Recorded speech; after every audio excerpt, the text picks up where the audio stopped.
My teacher started failing me right after my dad dumped her. Then I discovered she'd been emailing him about how I needed to be taught a lesson. This all started my junior year of high school. I was the kid who actually liked school. 3.8 GPA, college bound, the whole responsible eldest child package. My parents had divorced 2 years earlier, and dad was doing his best single parent thing while mom lived 3 states away with her new boyfriend. Ms. Delgado taught AP English literature, and everyone said she was tough but fair. I'd heard the warnings about her red pen, but I figured hard work would pay off like it always had. My dad always said I had a gift for writing, and my sophomore English teacher had recommended me for AP specifically because of my essays. The semester started normal enough. Ms. Delgado was strict, sure, but she seemed to appreciate students who took the work seriously. I sat front row, participated in discussions, turned everything in early. Standard overachiever behavior that had always served me well in the past. That first essay came back with a B. Not terrible, but definitely lower than I was used to. The comments were vague, lacks depth, surface level analysis, but I figured it was just the AP adjustment period everyone talks about. My sophomore teacher had warned me that junior year would be different, that teachers would expect more sophisticated thinking and college level analysis. I doubled down on my efforts for the second assignment, spent extra time in the library researching background material, started reading literary criticism to deepen my understanding of the text we were studying, asked my dad to proofread my work before I turned it in, something I'd never needed to do before but thought might help me catch errors or unclear passages. The second essay came back with a C+. Same vague feedback about lacking depth and sophistication. Same sense that I was missing something fundamental that Ms. Delgado expected, but never quite explained in class or in her written comments. At first I brushed it off as typical junior year grade deflation. AP classes were supposed to be harder, right? Every teacher told us that. Every guidance counselor prepared us for the reality that our GPAs might take a hit as we transitioned to college level work and higher expectations. But then I started paying attention to what was happening around me, and the picture didn't make sense. Chloe turned in her Macbeth essay the same day as mine. I'd seen her frantically writing it during lunch, asking people basic plot questions like whether Banquo actually dies, and if Lady Macbeth was really the main villain. Her essay was 3 paragraphs long and spent half a page summarizing the plot instead of analyzing it. She got a B+. The comments praised her clear understanding of character motivations and solid grasp of the text. Then there was Marcus, who openly bragged about using online study guides instead of reading the actual books. His Gatsby analysis was basically a book report with fancy vocabulary words sprinkled in like seasoning on bland chicken. He'd written about how Gatsby wanted the American dream really bad and how the green light probably meant hope or something. B+ again. Ms. Delgado had written good insights into symbolism at the top. Meanwhile, my carefully crafted comparison between Fitzgerald's symbolism and modernist poetry techniques, complete with outside sources and original insights that took me 2 weeks to develop, came back with a C+.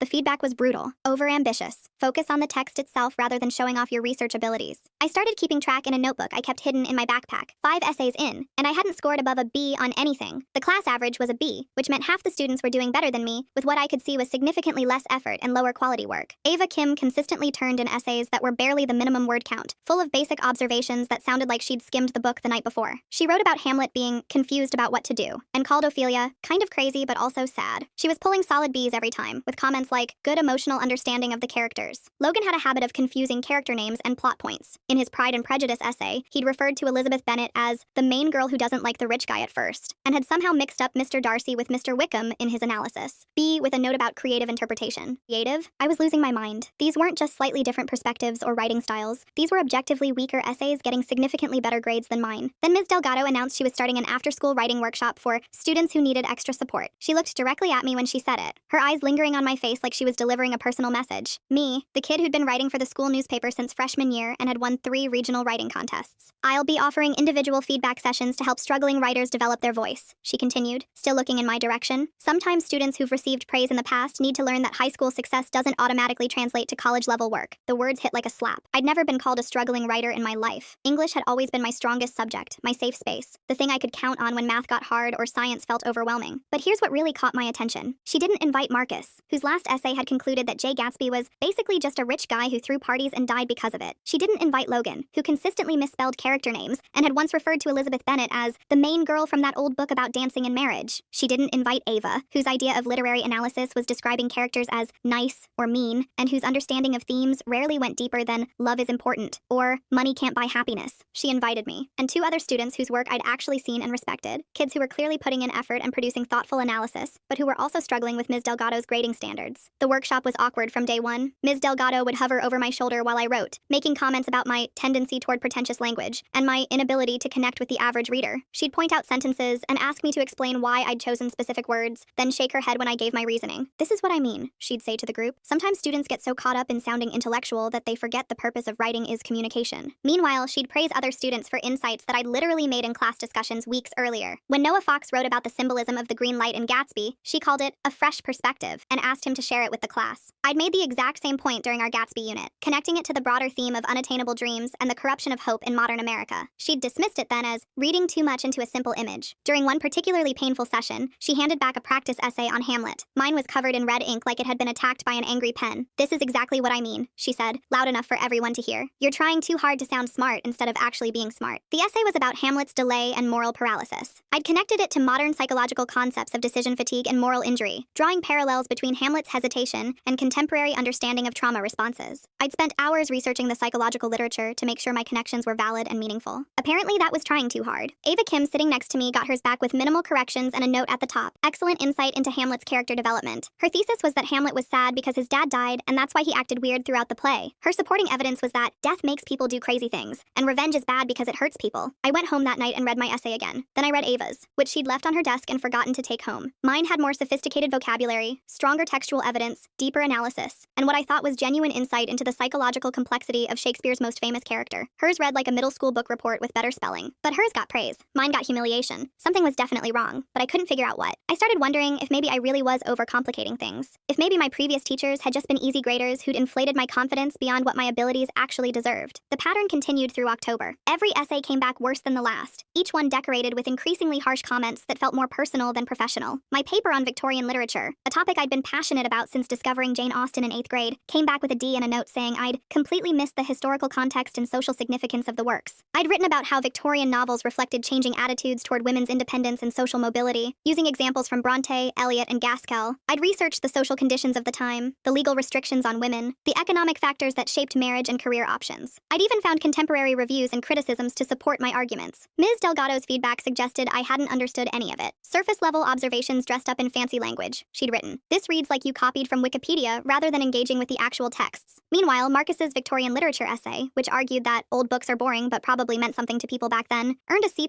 in praise for its honest engagement with the material. I was starting to feel like I was losing my grip on reality. Maybe I was overreacting. That's what I told myself anyway. Maybe my writing really had gotten worse. Maybe I was coasting on past success and needed to step up my game. Maybe Ms. Delgado was the first teacher brave enough to give me honest feedback instead of the inflated grades I'd gotten used to. When I mentioned the grades to Dad over dinner one night, he seemed supportive but not particularly concerned. "Ms. Delgado has high standards," he said, cutting into his meatloaf. "Maybe she's pushing you because she sees your potential. Sometimes the teachers who challenge us the most are the ones who help us grow." His response felt rehearsed, like he'd thought about this conversation before, but I was too wrapped up in my own problems to notice the odd tone in his voice or the way he seemed to know more about Ms. Delgado's teaching philosophy than a parent typically would. My guidance counselor said basically the same thing when I stopped by her office during lunch. "Sometimes teachers are harder on students they believe in," Mrs. Rivera explained, barely looking up from the college brochures she was organizing. "It sounds like she's challenging you to reach a higher level. That's not necessarily a bad thing." "But my grades are tanking," I protested. "I've never gotten D's in English before." "Never." "Well, you've never taken AP English before either," she pointed out. "Maybe your previous teachers were just easy graders. Maybe this is what your work actually deserves when it's held to real standards." The words stung because part of me was starting to believe they might be true. Even my friends weren't particularly sympathetic when I tried to talk about what was happening. "At least you're not failing," Chloe said when I complained about another C+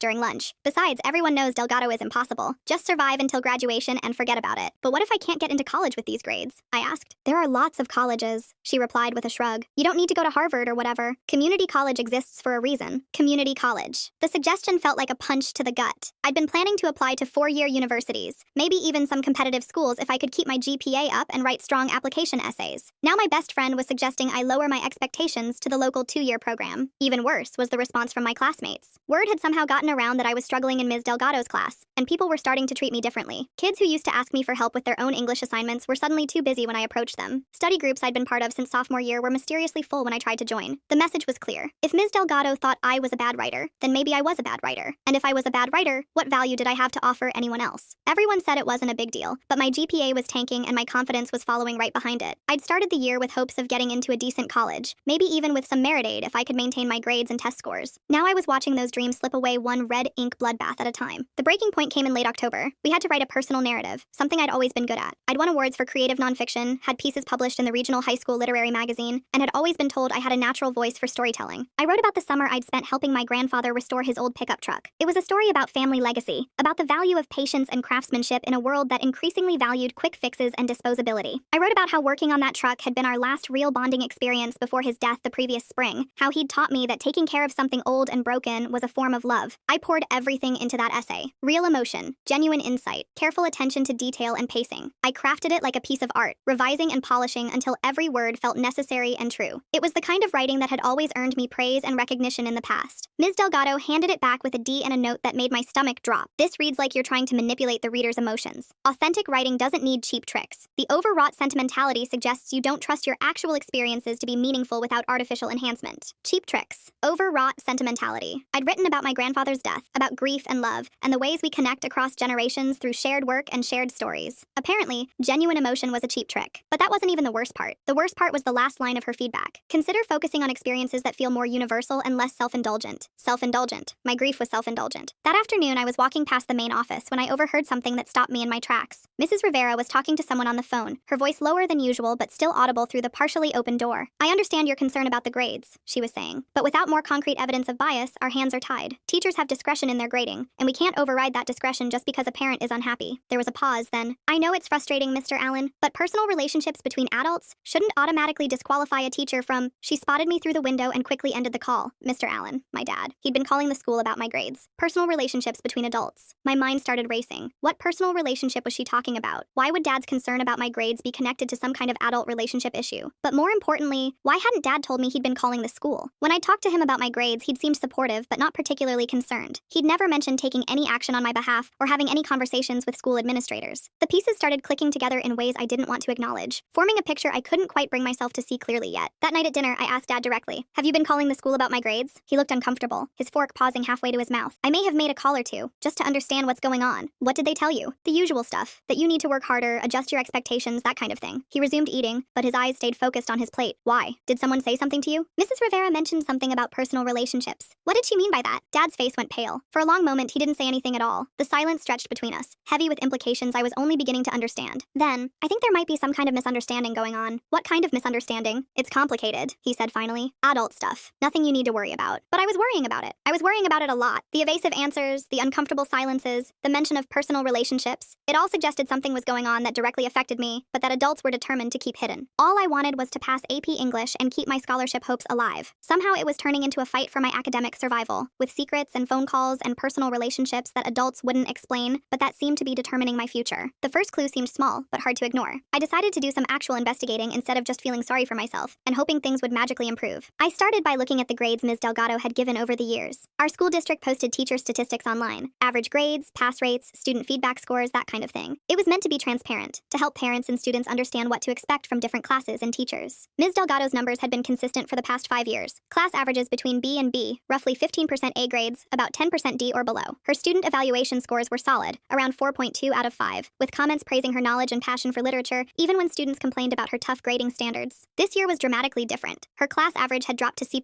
with 25% of students getting D or below. Her evaluation scores had plummeted to 3.1, with multiple comments about unfair grading and personal bias, and seems to have favorites. Either this year's class was dramatically worse than previous years, which seemed unlikely given that most of us had been recommended for AP based on strong performance in previous English classes, or something else was going on that was affecting her teaching and grading practices. But here's what made it click. When I looked at the individual grades I could see through our online portal, there appeared to be a clear alphabetical pattern. Students whose names appeared early in the alphabet were getting normal Delgado grades. Students in the middle were doing okay. Students whose names came later, especially those in the second half, seemed to be getting lower scores consistently. My last name is Allen. I should have been in the front third of her gradebook, but my results looked like I was at the bottom, too consistent to be a coincidence. I started paying attention to when she handed back papers. She'd always start at the front of the room and work her way back, calling names in alphabetical order. By the time she got to the S's and T's and W's, her comments seemed harsher, her grades lower, her body language more tense. It felt like she was getting frustrated or angry as she went, like each paper she'd already graded was putting her in a worse mood for the next one. But that didn't make complete sense either. Why would alphabetical order matter? Why would she be in a worse mood by the end of grading? Teachers usually graded papers all at once, at home or during planning periods. The order of handing them back shouldn't reflect the order of grading them or her emotional state while evaluating the work. Unless certain names were a trigger, mine included. Another clue made denial much harder. I needed to figure out what personal relationship Mrs. Rivera had been talking about when she'd thought no one was listening. The answer came from an unexpected source. My 8-year-old sister Lily. Lily went to the elementary school across town, but all the schools in our district shared the same newsletter. She was reading it at the kitchen table one morning, sounding out the bigger words and asking me to explain the parts she didn't understand. "Hey, isn't that your teacher?" she asked, pointing to a picture on page 3. The photo showed Ms. Delgado at a district charity event, standing next to a man who was bidding on a weekend getaway package. The caption read, "Local educator enjoys the evening with friend Mark Allen, who successfully bid on the amusement park package for his family." Mark Allen, my dad. I stared at that photo for a long time, trying to make sense of what I was seeing. Dad was wearing the blue button-down I'd given given him for Father's Day 2 months earlier. Ms. Delgado was laughing at something he'd said, her hand on his arm in a way that looked comfortable and familiar. They looked relaxed together. They looked like a couple. The charity event had been in May, right before school ended junior year, which meant they'd been seeing each other since at least then, possibly longer. And I was just now finding out about it through a random photo in a school newsletter. My mind started racing through conversations and interactions from the past few months, looking for clues I might have missed. Had Dad mentioned going to the auction? Had he said anything about meeting new people or dating anyone? I couldn't remember him saying anything specific, but I realized he had been in a better mood last spring.